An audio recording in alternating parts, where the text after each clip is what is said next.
Hello, welcome guys. Today in this video I'm going to show you how to Wi-Fi icon missing from Windows 10 taskbar fixed. So guys, if you want to icon missing from Windows 10 taskbar fixed, so very easy. First right click on personalize, click on taskbar,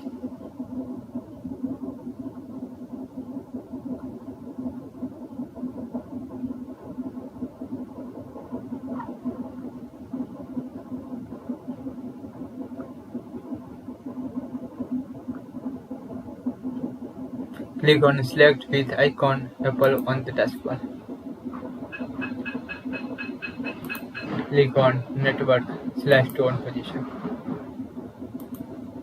After right clicking taskbar area, click on task manager,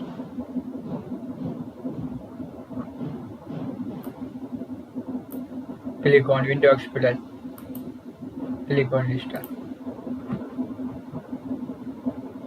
So guys, this is very simple and easy method if you want Wi-Fi icon missing from Windows 10 taskbar fixed. Thank you for watching this video. Please subscribe to my channel for latest update.